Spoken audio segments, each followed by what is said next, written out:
सबसे पहले हम बात करते हैं कि भगवान की कृपा क्या है।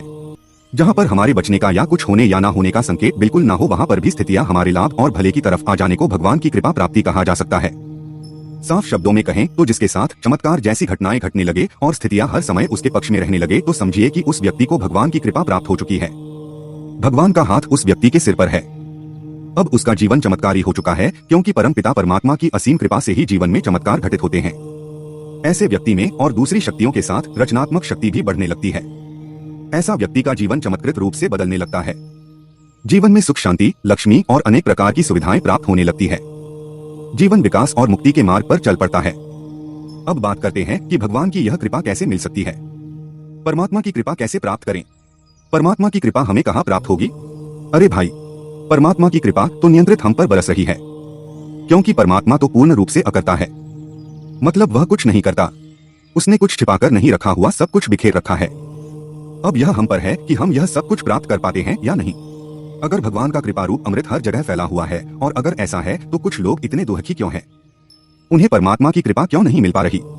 यह तो बिल्कुल वैसा है जैसे जल में रहकर मछली प्यासी हो। इसी बात को समझाने के लिए सांकेतिक रूप से हमारे बड़े बुजुर्ग कह गए हैं कि जल में रहकर भी मछली प्यासी रहती है। ऐसा इसलिए होता है क्योंकि वह लोग परमात्मा से पूरी तरह विमुख हो चुके हैं। वह परमात्मा को खोजते खोजते परमात्मा से बहुत दूर निकल गए हैं। अब हमें परमात्मा और उसकी कृपा को प्राप्त करने के लिए बहुत सी ध्यान, साधना, पूजा, अर्चना आदि बता दिए गए हैं।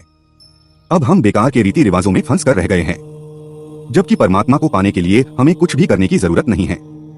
परमात्मा तो सदा से था और सदा रहेगा, और इसी तरह उसकी कृपा भी हम सब पर बरस रही है। बस हम ही रीति रिवाजों में फंसकर उसकी कृपा से विमुख हुए पड़े हैं। अगर अब हमें परमात्मा की कृपा चाहिए तो हमें परमात्मा के सन्मुख होना होगा। हम परमात्मा के सन्मुख कैसे हो सकते हैं? इसके लिए हमें अपने अहंकार को पीछे छोड़कर उसकी शरण में अटूट विश्वास के साथ जाना होगा। इसके बारे में आगे विस्तार से बताया गया है। परमात्मा की कृपा प्राप्ति के उपाय। पहले हम जानते हैं कि परमात्मा की कृपा प्राप्ति के लिए क्या नहीं करना। पहला, परमपिता परमात्मा की असीम कृपा प्राप्ति के लिए कुछ करने की जरूरत नहीं है। आज हम भगवान की कृपा को पाने के लिए बहुत तरह के जप, तप, पूजा और ध्यान आदि करने लगे हैं। ऐसा करने से हम उससे और भी दूर हो जाते हैं, क्योंकि हम यह भूल जाते हैं कि परमात्मा और उसकी कृपा हमेशा से ही हमारे साथ है। हमें उसे पाने के लिए किसी तरह के कोई यत्न की जरूरत नहीं है। दूसरा, परमपिता परमेश्वर की असीम कृपा प्राप्ति के लिए कहीं जाने की जरूरत नहीं है। जब हमें यह अच्छी तरह से पता है कि भगवान कण कण में बसता है, तो उसे देखने, मिलने या ढूंढने हम बाहर क्यों जाते हैं? इसका मतलब यह नहीं है कि हम मंदिर या किसी तीर्थ स्थान जाना ही छोड़ दें। जहां जाकर हमें मन की शांति मिलती है, वहां हमें जरूर जाना चाहिए। तीसरा, परमात्मा की कृपा प्राप्ति के लिए किसी तरह के यंत्र मंत्र सीखने या साधना करने की भी जरूरत नहीं है। यंत्र मंत्र से जो सिद्धि प्राप्त होती है, तो उसमें बहुत सारी शर्तें होती है, जिसके कारण हमें बहुत सी सिद्धि सीखकर भी लाभ नहीं होता। जबकि परमात्मा की शरण में आने के लिए किसी तरह की कोई शर्तें नहीं होती। उसका प्रेम हर जगह पर फैली हुई है। चौथा, परमात्मा की कृपा प्राप्ति के लिए किसी मौन या कोई व्रत, योग, साक्षी भाव या दृष्टा भाव को साधने की जरूरत नहीं है।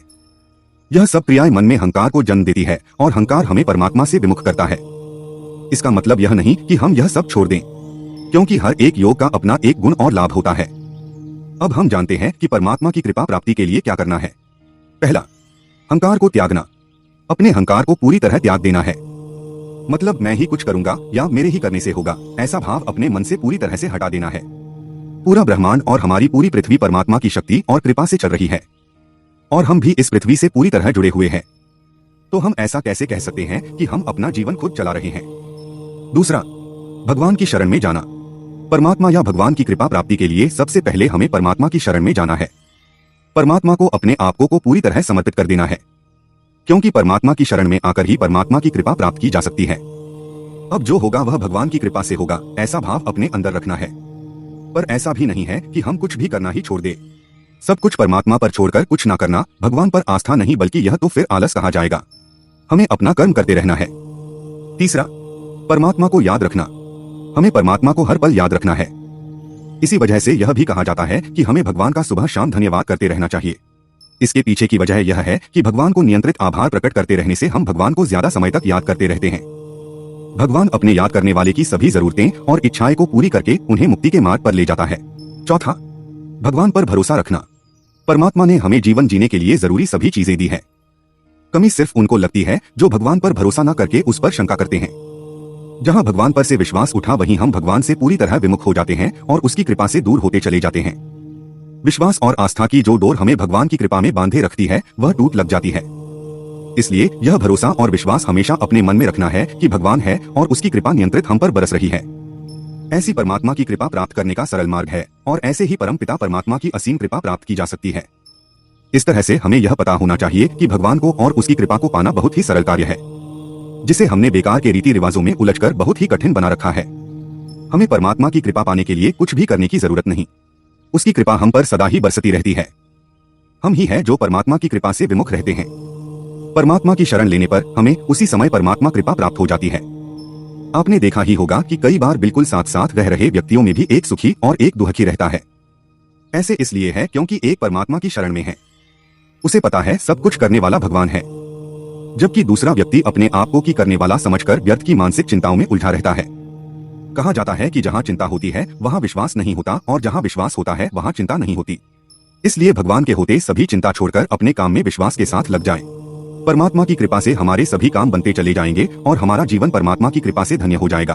तो दोस्तों, आशा करता हूं कि आप लोगों को हमारी ये वीडियो अच्छी लगी होगी, तो वीडियो को लाइक करें और हमारे वीडियो से कुछ जानकारी मिली होगी तो हमारे YouTube चैनल सब्सक्राइब करें।